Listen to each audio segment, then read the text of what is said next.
he's gonna want to brush that maple and twist anyway. Power line right under me. Lay her down right towards the stump.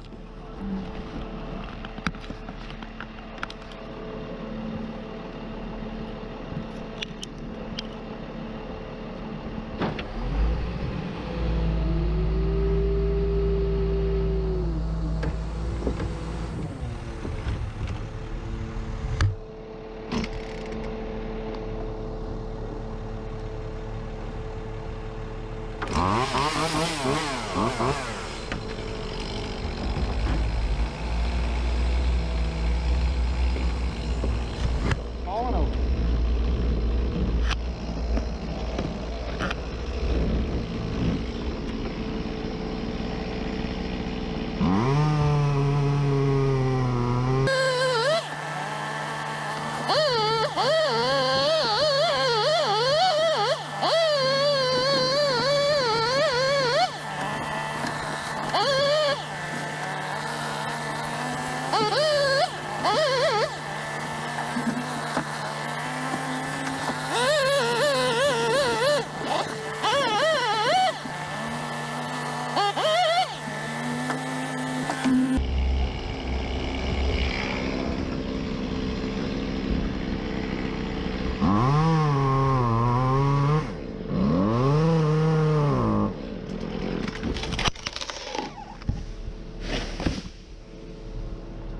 Laid her down. Come on down there, take another.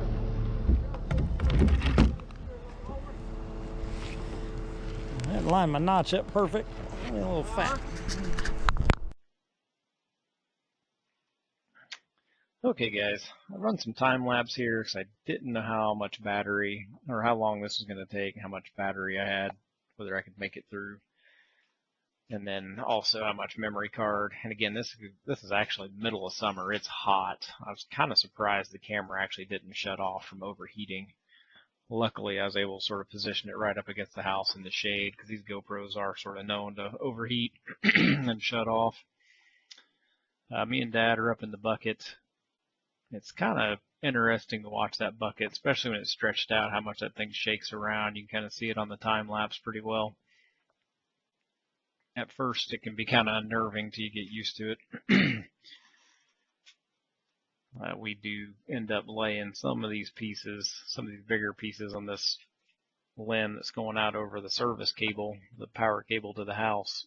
We'll end up getting the bucket up underneath them and cutting them in about 3-foot chunks and laying them down on the bucket. We're nowhere near the capacity of the bucket doing that either. I think that bucket's rated 600 pounds. And we're definitely not laying 200-pound pieces on it because me and Dad probably go somewhere over 300 a little bit. But yeah, we're nowhere near the 600-pound limit. It's just nice to be able to sort of get that bucket edge up under there, cut it, let it lay across the bucket, and then you kind of position the bucket and just push it off. Again, like I said, it's summer, it's hot. I'm trying to make it easy as possible. Shane's there, Dad's neighbor, helping clean up. We really appreciate his help. We've got the red dump truck out there. It's kind of hard. You don't see him throwing too much stuff in the dump truck. It is kind of hard to be on the ground and throw into that dump truck. It's so tall, especially when you get brushy limbs sticking up over the top. But I do like it, especially if you can keep it close and you can throw stuff down in there. It did get a little windy, so we were having a hard time actually getting it to land in the truck. But me and Dad are able to zip through this tree pretty quick. And I'll let you guys continue watching this time lapse here.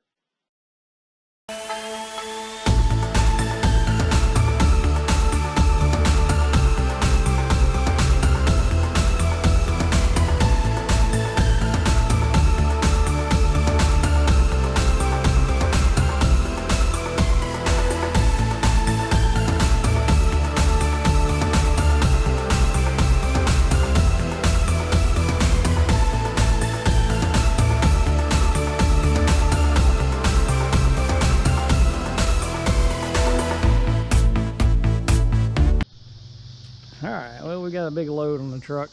we've wrapped up.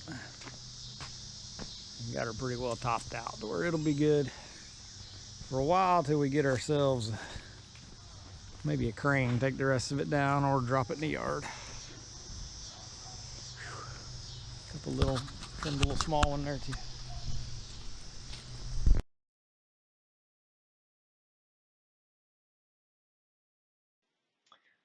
Okay guys, I pulled this Google Street View of what the job looked like before I got there, and then you'll kind of see later on what it looks like as I wrap up. We did a lot of work here. In a coming up image, I'll show you one of the limbs that actually fell and hit this guy's house.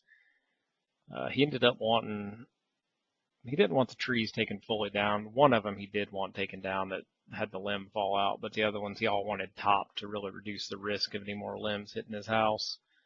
I ended up underbidding the job by a good margin. I think I was 2/3 of one of the other guys that bid it, and then even half of another guy. So I wasn't underbidding to get the work. It's not a bad job. It's like 3 blocks from my house. So it was good and convenient and close, but I mainly underbid it out of inexperience. So this is that same image just zoomed in. This limb on this back corner of this house broke out in a pretty good windstorm and did some significant damage to his house, I guess, on the roof. Even though it doesn't look that big of a limb from here, it is definitely good size, probably 16, 18 inches where it had broke out, and then it damaged the deck too. And they're an older couple. I think it sort of scared his wife a good bit. So I think most of his kids didn't want any of these trees cut and significantly trimmed, but he did. He was also understanding. I think some of the other contractors as well told him trimming maples, good chance to kill him, but he was aware of that and said that didn't matter. He wanted these limbs cleared back away from the house and these trees really shortened up. So that's what I got to do, and I did it all by myself. That was another thing. My dad had some health issues and wasn't able to help me on this, so that definitely slowed me down a little bit too. My time estimate would have been a lot better with another person helping. Alright guys, I'm in a tree right now, picking out a couple dead limbs. The main reason I came back is I didn't forget, I'd lost it. It was getting late at night when I was finishing this tree up. My little hand rope there that I use, I couldn't find it. I figured it was in the dump truck with all the trash, but when I came back the next day, I still have a stump down there to chop off. I came back the next day, I saw it hanging here in a tree. It must have slipped out of the bucket when I was tossing stuff out. See if I can get over here and grab this thing without tearing too much of this tree up.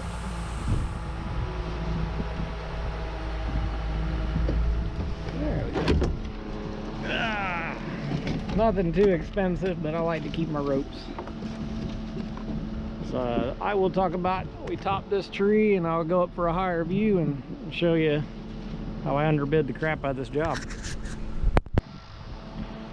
Alright guys, so here we are, we're about 50 foot off the ground. I topped this tree out, mainly focused on stuff hanging over the house, which is what they wanted to get rid of, because they had a limb fall out of a tree we cut down on the corner and damaged the house pretty badly. Scared his wife. They're an older couple. So I topped out everything leaning that way, topped out some of this stuff in the middle, tried to leave it weighted away from the house. Same thing with that one. Topped out, tried to leave some weight back towards the house. If those limbs break out, they're probably not going to make it to the house. That one we topped it all the way down to about 45 foot probably. It was as tall as this other tree beside it.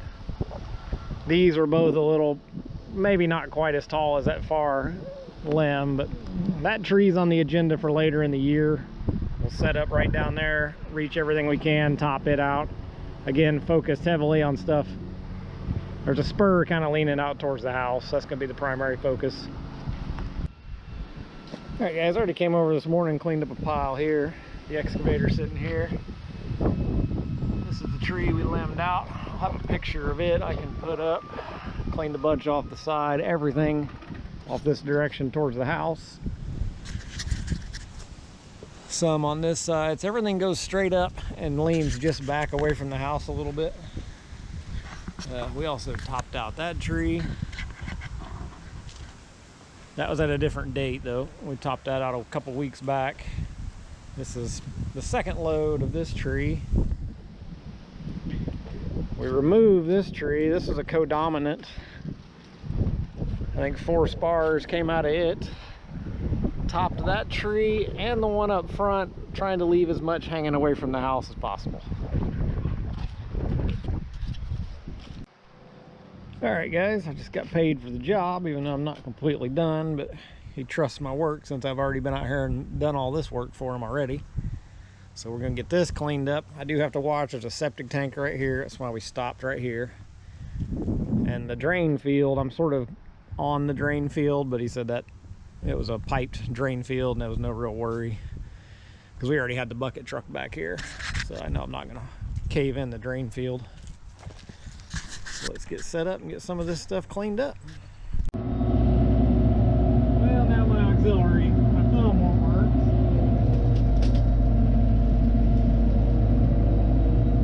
Do the best we can.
This wasn't the first job I had used this Mini on. It might have been the second, actually using it for somebody. I don't recall issues with the thumb kicking in and kicking out on the first job, and we used it for a couple hours on that first job. So I think it's something in the thumb switch. I think the whole right joystick's going to have to be replaced, and it actually does kick in and start working here in this next video that's coming up. And this video is not the best position because you can't see the bucket either. My bad on that one. Apologize, guys.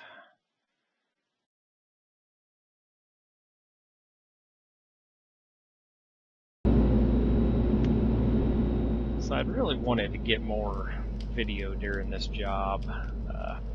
It was one I was basically, I did 3 trees, topped them out, and then I cut one of them. And then a month later I came back for this big tree to top it out. So the other, when I was doing them the previous month, I was kind of working an hour or so here and there when I could, when I had the time. For a couple hours at a time. Again, this is 3 blocks from my house. I just parked the bucket down there and left it down there. And this guy didn't matter. So it took me about 4 evenings to get everything topped and cleaned up on that job. Then I came back for this one. I wanted to get it all cut down in one day, and then I said I'd come back, clean it that next day. So I actually did bring the camera for the day that my buddy came to help me top out this last big tree. I had it on top of the bucket. I was going to put it in the bucket, and then it fell and got wedged up behind some boards, and I couldn't find it actually. So I actually didn't get any video of actually cutting or trimming. But my buddy did help come over, and he ran rope for me on this job, and he did get in the bucket and help me trim a little bit. So that really helped out, and sped that tree up. And then in this video, you'll see I'm still getting used to this big excavator. It's a lot faster, a lot more powerful, extra reach. I really like it. It's just definitely got some things I need to get used to. I was real leery of the thumb. they had quit working on me earlier in the day. So even though it was working most of the time, I kind of left the thumb about halfway up. That way if it quit working, I could still curl against it. So I hope you guys enjoy this. Maybe speed up through a little bit for this.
Alright guys, here we are. We're going to grab the excavator. Left it over here. So get a little better view here of that big tree. We really took everything leaning towards the house. The guy really kind of wanted it topped out even further, close to that height of that other tree, but see, that tree's got stuff in the middle. This one here, since we took everything off the front, If I take the top, the tree ain't got nothing to survive. I'm not guaranteeing it'll even survive now, but if I take the top, it definitely won't. So here's a quick view though. We got everything cleaned up real nice. Again, the excavator hardly makes any tracks. So we're in good shape. We took that spur completely down. Took most of that spur, left a little bit at the top. Took a lot of the hangers over this side, took the hangers off the back, cleaned up this spur here too. This tree, we really topped a lot out of it, but that was a month or so ago. That tree also, we topped a lot of that thing, but this tree, it had a big limb break out and hit their house, so they really didn't want these trees to be that tall. So I can't blame them. That one's taller than I really want to leave it, but I'm just afraid if I cut the top out of it, it'd kill it. Hope you guys enjoyed the video, and I'll do some dialogue on some of the high-speed stuff and let you know some more of my thoughts on this job and how it went. Like and subscribe. Thank you. Riding dirty, not even chained down. There's the bucks right there. We're just going a couple blocks. Slow and steady. All right, get out of the floor. There is. All right, got my little helpers. Got the excavator behind us. Let's get home.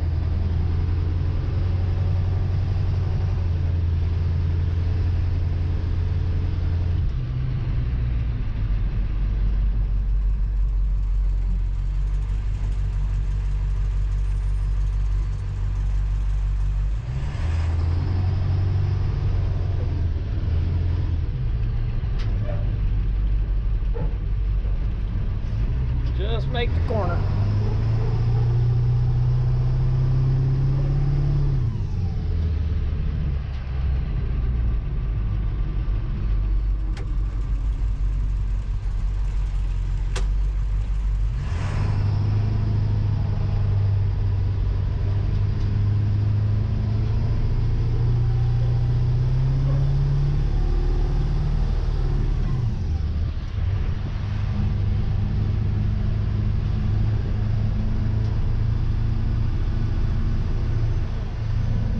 Zero. Got to get those gauges fixed.